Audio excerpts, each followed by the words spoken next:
जय हिंद दोस्तों। आज हम लोग जो है सो करेंट अफेयर्स वार्षिकांक 2022 जो कि फुल पत्ती वाली क्लास के लोकप्रिय शिक्षक कुमार गौरव सर द्वारा संकलित किया गया है, तो उसके जो है सो पार्ट जो है सो 5 को हम लोग कंप्लीट करेंगे। देखिए दोस्तों, इसमें मैक्सिमम इस बुक के पार्ट को हम लोग कंप्लीट करेंगे, तो शुरू से लास्ट तक बने रहिएगा। चैनल में नए हैं तो चैनल को सब्सक्राइब कर दीजिएगा। वीडियो अच्छा लगे तो लाइक कर दीजिएगा वीडियो, ताकि हम आपके लिए और अच्छे से अच्छे धमाकेदार वीडियो ला पाएँ। देखिए दोस्तों,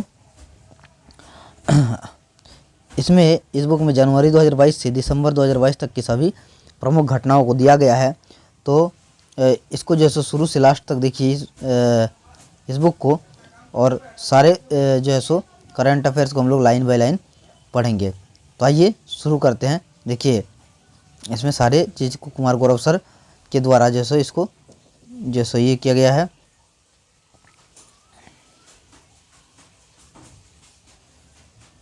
तो ये इनकी अनुक्रमानिका है, जिसको कि हम लोग लाइन बाय लाइन पढ़ते जा रहे हैं, और सारे टॉपिक्स को एक एक करके लाइन बाय लाइन हम लोग ख़त्म करेंगे। देखिए, हर बार की तरह गौरव सर जो है सो जो एक मोटिवेशन लाइन बोलते हैं, माँ तेरे पसीने की हर बूंद को मोती सा चमकाऊंगा, तू सपने बड़े देखना पूरे करके मैं दिखलाऊंगा। ऑल द बेस्ट मेरे शेर शेरनियों कुमार गौरव सर। तो इससे हम लोग स्टार्ट कर रहे हैं। आइए पढ़ते हैं। तो आइए, आज का जो पहला टॉपिक है वह है शब्दकोश हेमकोश के बारे में दिया हुआ था। देखिए क्या है, असमिया मीडिया समूह सदीन प्रतिदिन के अध्यक्ष जयंत बरुआ ने नई दिल्ली में असमिया शब्दकोश डिक्शनरी हेमकोश के ब्रेल संस्करण की एक प्रति प्रधानमंत्री नरेंद्र मोदी को भेंट की है। अब हेमकोश के बारे में क्या लिखा हुआ है। हेमकोश जो है 19वीं शताब्दी के शुरुआती असमिया शब्दकोशों में से एक है। शब्दकोश का प्रकाशन सदीन प्रतिदिन समूह ने किया है। आगे क्या है कि हेमकोश का प्रकाशन सर्वप्रथम वर्ष 1919 में हेमचंद्र बरुआ ने किया था। ब्रेल पद्धति एक तरह की लिपि है जिसे विश्व में नेत्रहीनों को पढ़ने और लिखने में मदद करने हेतु विकसित किया गया है। इस पद्धति का आविष्कार वर्ष 1821 में एक नेत्रहीन फ्रांसीसी लेखक लुई ब्रेल ने किया था। आइए आगे जो है सो नेक्स्ट पढ़ते हैं क्या है। तो इसमें है कि जनजातियों का विश्वकोश, इसके बारे में पढ़ते हैं क्या है। तो देखिए, ओडिशा के मुख्यमंत्री नवीन पटनायक ने encyclopedia of tribes in Odisha का अनावरण किया है। इसके साथ ही यह ऐसा करने वाला देश का पहला राज्य बन गया है। इसे अनुसूचित जाति और अनुसूचित जनजाति अनुसंधान एवं प्रशिक्षण संस्थान SCST-RTI और ओडिशा राज्य जनजातीय संग्रहालय द्वारा प्रकाशित किया गया है। आगे इसी में है कि यह 3800 पन्नों का विश्वकोश है, जिसमें 418 शोध लेख हैं एवं यह 5 संपादित खंडों में जारी की गई। इसमें ओडिशा में रहने वाले सभी 62 आदिवासी समुदायों की परंपराओं और संस्कृतियों का संकलन मौजूद है। यह शोध लेख राज्य के 13 विशेष रूप से सुभेद जनजातीय समूहों PVTGS सहित 62 जनजातियों पर आधारित है। आगे है दोस्तों वर्ड ऑफ द ईयर 2022, इसके बारे में पढ़ते हैं क्या है वर्ड ऑफ द ईयर। तो दोस्तों, अगर चैनल में नए हैं, अभी तक सब्सक्राइब नहीं किया तो प्लीज़ सब्सक्राइब कर दें। वीडियो अगर अच्छा लगे तो लाइक कर दीजिए हमारे वीडियो को, ताकि हम अब तक और अच्छे से अच्छे वीडियो जैसे अब तक जैसे आपके एग्ज़ाम के अनुसार जैसो दे पाएँ। तो एग्ज़ाम बॉक्स को लाइक करिए, शेयर करिए, सब्सक्राइब करिए। देखिए क्या है word of the year 2022। Globin mode. Oxford द्वारा ग्लोबिन मोड को वर्ष 2022 के लिए वर्ड ऑफ द ईयर चुना गया है। सार्वजनिक वोट द्वारा चुना जाने वाला वर्ष का पहला ऑक्सफोर्ड शब्द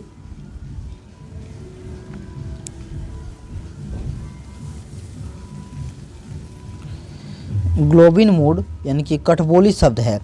इसका अर्थ एक प्रकार के ऐसे व्यवहार से है जो अनैतिक रूप से आत्मा अनुग्रहकारी, आलसी, मैला या लालची है, जो आमतौर पर सामाजिक मानदंडों को अस्वीकार करता है। आगे है कि पिछले वर्ष के ऑक्सफोर्ड शब्दों में वैक्स 2021, जलवायु आपातकाल 2019 और टॉपिक्स 2018 शामिल है। देखिए फूल पत्ती वाली क्लास का समसामयिकी वार्षिकांक है, ये आपके लिए अति महत्वपूर्ण है। आइए नेक्स्ट पढ़ते हैं। देखिए क्या परमेक्राइसिस है, इसको हम लोग पढ़ते हैं क्या है। कॉलिंस डिक्शनरी का परमेक्राइसिस शब्द को वर्ड ऑफ द ईयर 2022 चुना गया है। परमेक्राइसिस शब्द का अर्थ अस्थिरता और असुरक्षा की विस्तारित अवधि है। नेक्स्ट है होमर। होमर के बारे में आइए पढ़ते हैं क्या है। तो शब्द है होमर। विश्व के सबसे लोकप्रिय ऑनलाइन शब्दकोश Cambridge dictionary Homer word of the year 2022 चुना है। यह शब्द वर्डल गेम का एक उत्तर था, जो कि डिक्शनरी का वर्ष का सबसे अधिक चर्चित शब्द बन गया था। आइए नेक्स्ट है गैसलाइटिंग।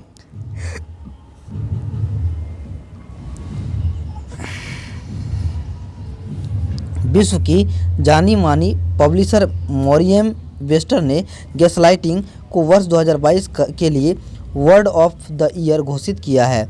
गैसलाइटिंग एक कॉरपोरेट चालबाजी भी हो सकती है ताकि जनता को भ्रमित किया जा सके। गैसलाइटिंग किसी के साथ मनोवैज्ञानिक तौर पर धोखा करना है, किसी व्यक्ति के साथ छल करते हुए उस पर हावी होते हुए वास्तविकता पर सवाल करने को मनोवैज्ञानिक गैसलाइटिंग कहते हैं। नेक्स्ट क्या है कि वंदे भारत एक्सप्रेस ट्रेन, इसके बारे में पढ़ते हैं क्या है। तो आइए पढ़ते हैं।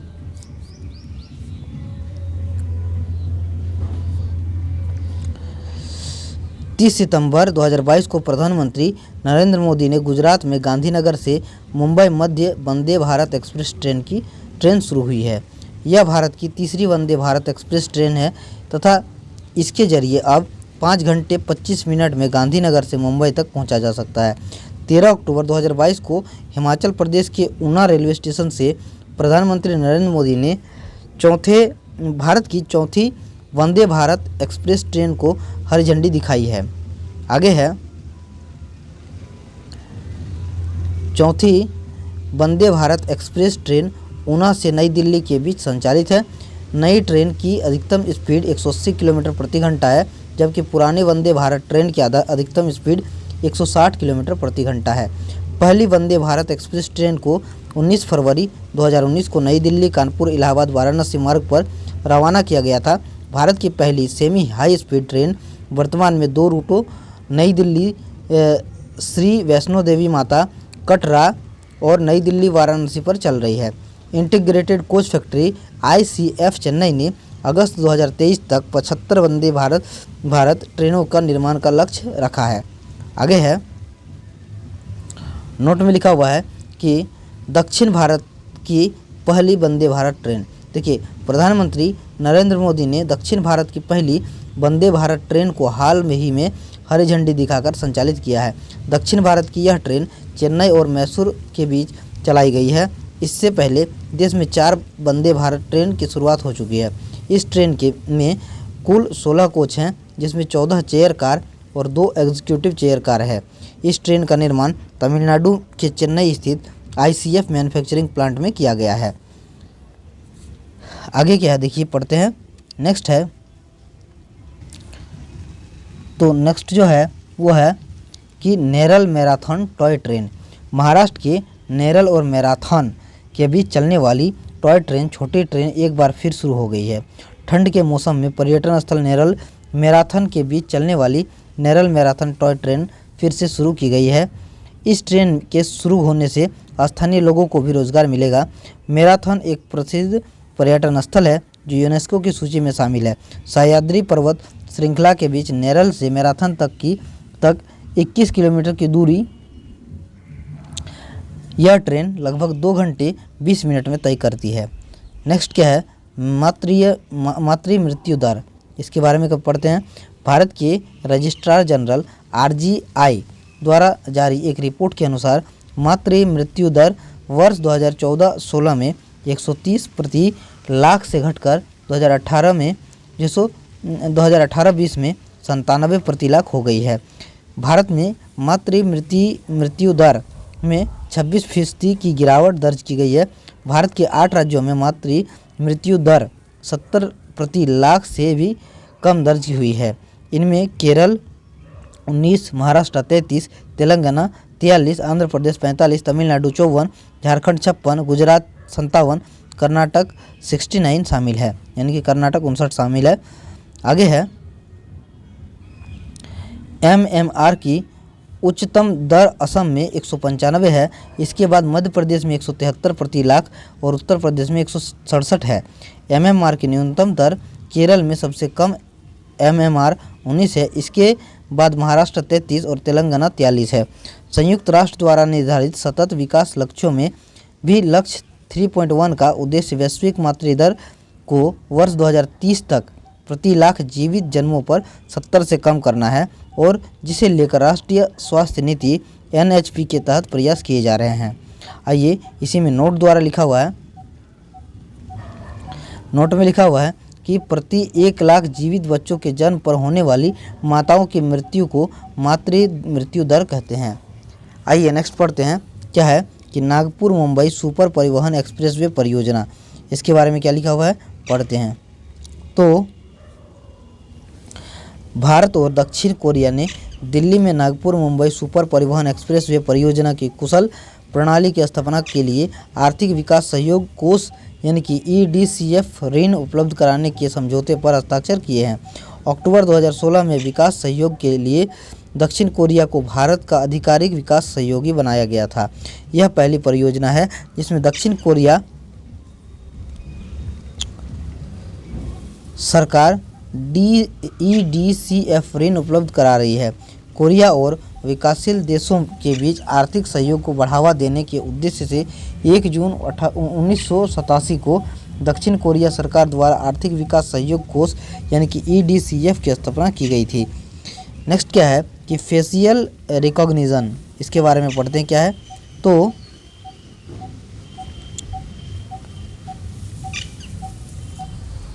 फेशियल रिकॉग्निशन है कि नागरिक उड्डयन मंत्री ज्योतिरादित्य सिंधिया ने नई दिल्ली में इंदिरा गांधी अंतर्राष्ट्रीय हवाई अड्डे IGI पर डिजी यात्रा सुविधा का उद्घाटन किया है।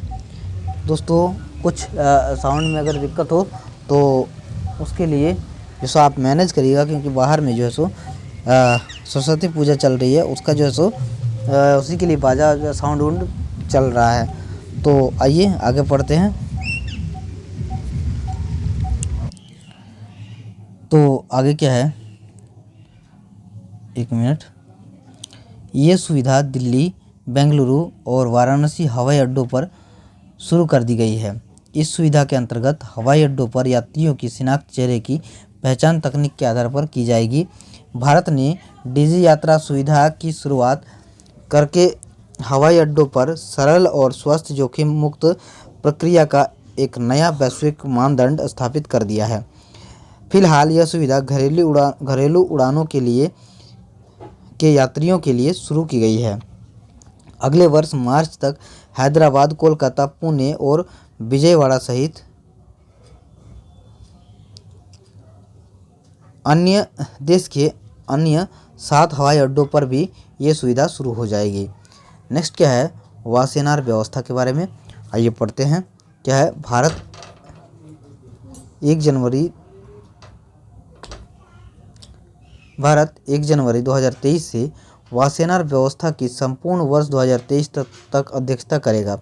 वासेनार व्यवस्था बहुपक्षीय निर्यात नियंत्रण प्रशासन है, जिसमें सदस्य देश पारंपरिक हथियारों के हस्तांतरण जैसे विभिन्न मुद्दों पर सूचना का आदान प्रदान करते हैं।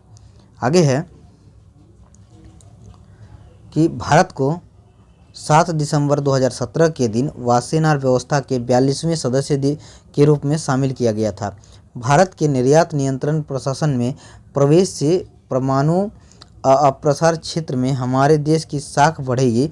हालांकि भारत परमाणु अप्रसार संधि NPT का सदस्य नहीं है। वासेनार व्यवस्था के बारे में पढ़ेंगे। स्थापना जो इसका 1996 में हुआ था, वासेनार का नीदरलैंड में की गई थी और मुख्यालय इसका ऑस्ट्रिया वियना में है। आगे आइए नेक्स्ट पढ़ते हैं। नेक्स्ट है इसी में कि उद्देश्य वायुसेना व्यवस्था सदस्य देशों के बीच परंपरागत हथियारों, दोहरे उपयोग वाली वस्तुओं और प्रौद्योगिकी के हस्तांतरण में पारदर्शिता को बढ़ावा देता है। इसके सदस्यों को यह सुनिश्चित करना होता है कि परमाणु प्रौद्योगिकी के हस्तांतरण का दुरुपयोग ना हो। तो क्या है कि परमाणु प्रौद्योगिकी के हस्तांतरण का दुरुपयोग न हो और इसका इस्तेमाल सैन्य क्षमताओं को बढ़ाने में न किया जाए। यह परमाणु आपूर्तिकर्ता समूह एनएसजी और missile technology control regime MTCR की तरह ही परमाणु अप्रसार की देखरेख करने वाले संस्था है। नेक्स्ट हम लोग टॉपिक पढ़ते हैं, तीसरी बार महिला पीठ का गठन। इसके बारे में पढ़ते हैं क्या है। तो देखिए इस बुक में आगे जो है सो बहुत अच्छे टॉपिक्स को इंक्लूड किया गया है। लास्ट तक बने रहिएगा क्योंकि ये जो है सो आने वाले ऐसे ही कठिन जो सो क्वेश्चंस इसमें से पूछे जाते हैं और उस समय हमें ध्यान नहीं रहता है कि ये भी पढ़ना था।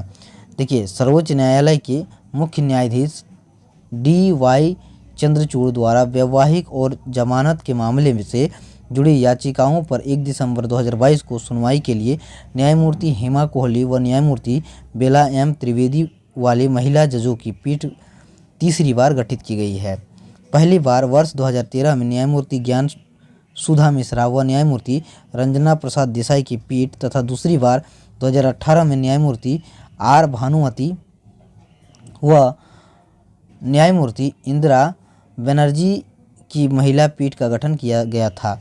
वर्तमान में सर्वोच्च न्यायालय में 3 महिला न्यायाधीश न्यायमूर्ति हेमा कोहली, न्यायमूर्ति VV नागरत्ना व न्यायमूर्ति बेला M त्रिवेदी है। न्यायमूर्ति VV नागरत्ना का वर्ष 2027 में पहली महिला मुख्य न्यायाधीश बनना तय है। तो आइए नेक्स्ट हम लोग पढ़ते हैं। देखिए अगर आप हमारे चैनल में नए हैं और सब्सक्राइब चैनल को नहीं किया तो प्लीज़ सब्सक्राइब कर दे, क्योंकि देखिए देखते देखते हमने इस बुक के 40 पेज को हमने पढ़ लिया है। तो 40 पेज ख़त्म है, अभी और भी पढ़ने वाले हैं। सारे को लाइन बाय लाइन हम लोग कंप्लीट करेंगे। वीडियो अगर अच्छा लगे तो लाइक कर दीजिएगा, अपने दोस्तों परिवार और रिश्तेदार के साथ शेयर कर दीजिएगा ताकि हमारा भी मनोबल बढ़ा रहे और आप तक अच्छे कंटेंट में वीडियो प्रोवाइड करा पाएँ।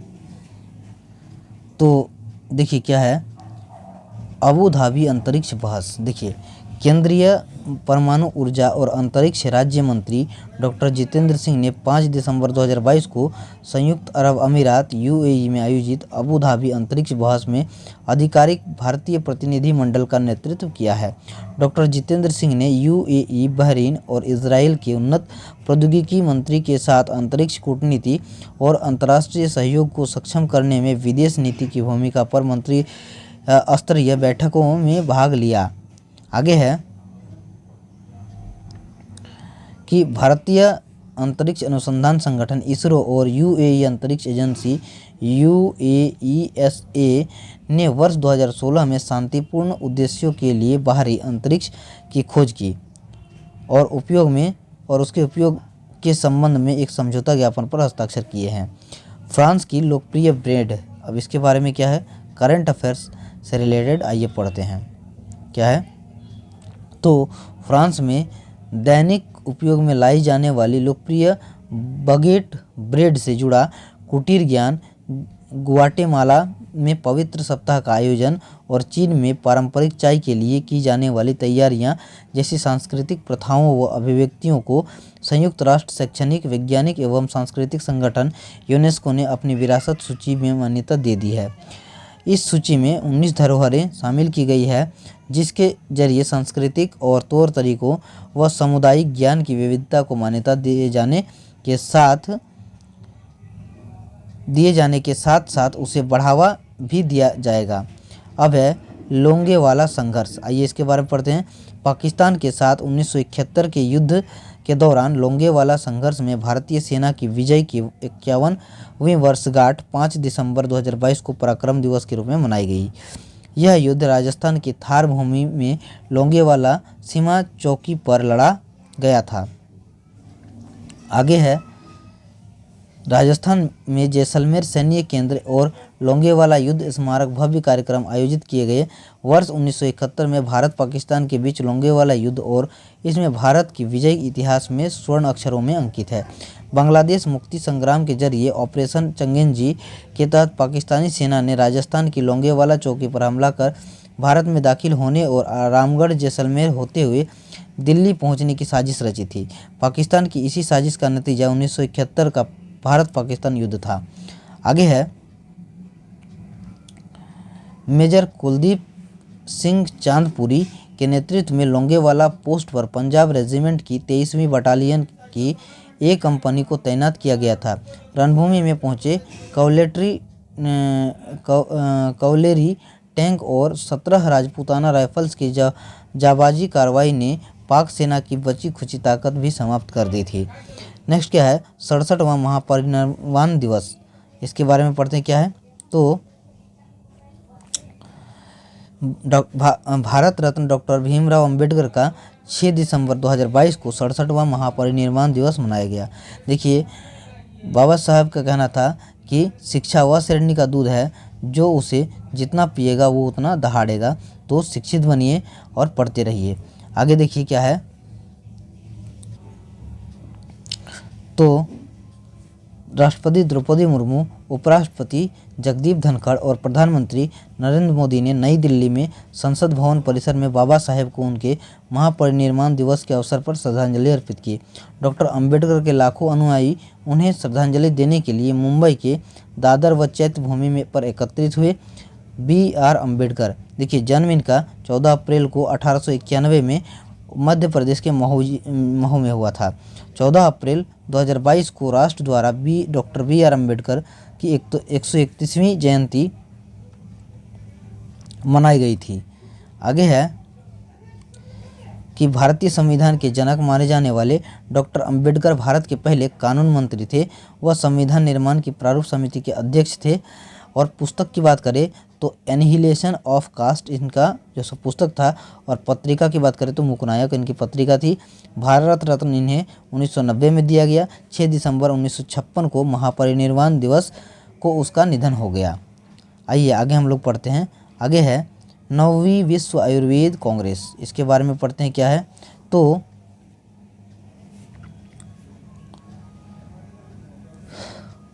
प्रधानमंत्री नरेंद्र मोदी ने गोवा में 9वीं विश्व आयुर्वेद कांग्रेस में 3 राष्ट्रीय आयुष संस्थानों को देश के लिए समर्पित किया। इन 3 संस्थानों की मदद से सरकार की देश के प्रत्येक नागरिक और प्रत्येक क्षेत्र तक किफ़ायती स्वास्थ्य सेवाएं पहुंचाने की क्षमताएं और मजबूत होंगी। ये 3 संस्थान हैं गोवा में अखिल भारतीय आयुर्वेद संस्थान, गाजियाबाद में राष्ट्रीय यूनानी मेडिसिन संस्थान एवं दिल्ली में राष्ट्रीय होम्योपैथी संस्थान। आगे है इन संस्थानों में 550 बिस्तरों की सुविधा भी होगी। विश्व आयुर्वेद कांग्रेस देखिए गोवा के पणजी में 9वीं विश्व आयुर्वेद कांग्रेस यानी कि WAC और आरोग्य एक्सपो का आयोजन 8 दिसंबर से 11 दिसंबर 2022 तक किया गया है। यह कार्यक्रम आयुर्वेद के प्रमुख चिकित्सकों और विश्व के हितधारकों के एक पूरे स्पेक्ट्रम के साथ लेकर आता है। इस सम्मेलन का आयोजन वर्ल्ड आयुर्वेद फाउंडेशन द्वारा किया जा रहा है जो विजनाना भारती की एक पहल है जिसे केंद्रीय आयुष मंत्रालय और गोवा सरकार का सहयोग मिला है। आगे है कि यह आयोजन केंद्र सरकार और राज्य सरकारों के साथ साथ केंद्रीय आयुष मंत्रालय द्वारा समर्थित है। अब है दिव्यांग विभाग के बारे में। अंतर्राष्ट्रीय दिव्यांग दिवस के अवसर पर महाराष्ट्र के मुख्यमंत्री एकनाथ शिंदे ने दिव्यांग विभाग के गठन की घोषणा की है। ऐसा करने वाला महाराष्ट्र देश का पहला राज्य है। आगे है श्रीलंका के डेयरी उत्पादन बढ़ाने में सहयोग। आइए इसके बारे में पढ़ते हैं क्या है तो 5 दिसंबर 2022 को जारी श्रीलंकाई राष्ट्रपति कार्यालय के बयान के अनुसार भारत श्रीलंका को अपने डेयरी उद्योग और दूध उत्पादन को बढ़ाने के लिए तकनीकी सहायता प्रदान करता है। भारत विश्व में दूध का सबसे बड़ा उत्पादक देश है और NDDB ने इसे महत्वपूर्ण भूमिका निभाई है। आगे है तो क्या है श्रीलंका सरकार को राष्ट्रीय डेयरी विकास बोर्ड NDDB और गुजरात सहकारी दुग्ध विपणन संघ यानी कि GCMMF के अधिकारियों द्वारा सहायता प्रदान की जा रही है। नेक्स्ट क्या है, नेक्स्ट टॉपिक है मैत्री दिवस के बारे में। भारत और बांग्लादेश ने 6 दिसंबर को संयुक्त रूप से मैत्री दिवस फ्रेंडशिप डे मनाया। मार्च 2021 में बांग्लादेश के राष्ट्रीय दिवस में भाग लेने के लिए PM नरेंद्र मोदी की बांग्लादेश यात्रा के दौरान 6 दिसंबर के दिन बतौर मैत्री दिवस के मनाने का निर्णय लिया गया था। बांग्लादेश की आज़ादी से 10 दिन पहले ही भारत ने 6 दिसंबर 1971 को उसे एक पृथक देश के रूप में मान्यता दे दी थी। भारत बांग्लादेश के साथ द्विपक्षीय राजनयिक संबंध स्थापित करने वाले पहले देश में से एक है। आगे है, देखिए,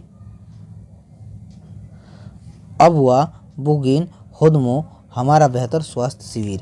जनजातीय मामलों के मंत्रालय ने 4 दिसंबर 2022 को झारखंड के सरायकेला खरसावां में एक दिवसीय मेगा स्वास्थ्य शिविर अबुआ बगिन होदमो हमारा बेहतर स्वास्थ्य सफलतापूर्वक आयोजित किया गया। जनजातीय समाज के लिए बेहतर स्वास्थ्य और संबंधित सुविधाओं की परिकल्पना करते हुए जनजातीय मामलों के मंत्रालय, आयुष मंत्रालय, टाटा स्टील फाउंडेशन और जिला प्रशासन द्वारा संयुक्त रूप से मेगा स्वास्थ्य शिविर का आयोजन किया गया। आगे है,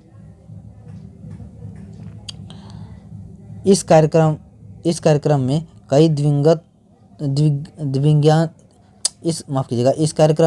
कई दिव्यांगजनों को ट्राईसाइकिल और सहायक उपकरण मिले। इस मेगा हेल्थ मेले में केंद्र ने फेफड़े, स्तन और सर्वाइकल कैंसर के लिए महिलाओं की जांच की है। इस स्वास्थ्य शिविर का प्राथमिक उद्देश्य आदिवासी समूह के सदस्यों के स्वास्थ्य को गंभीर रूप से खराब करने वाली बीमारियों के 3 समूहों के बोझ को कम करना था। नेक्स्ट है यूनिवर्सल हेल्थ कवरेज डे 2022 समारोह। आइए इसके बारे में पढ़ते हैं क्या है। तो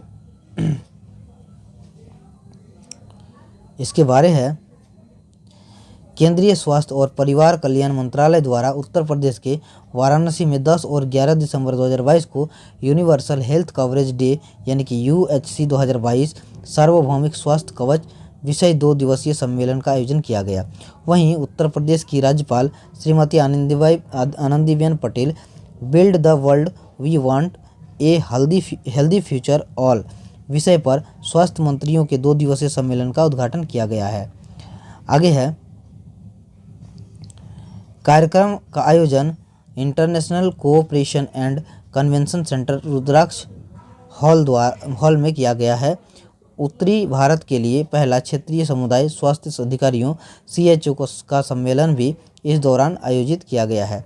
वर्ष 2017 में संयुक्त राष्ट्र ने 12 दिसंबर को आधिकारिक रूप से international universal health coverage day घोषित किया गया था। देखिए, फुल पत्ती वाली क्लास है वार्षिकांक का।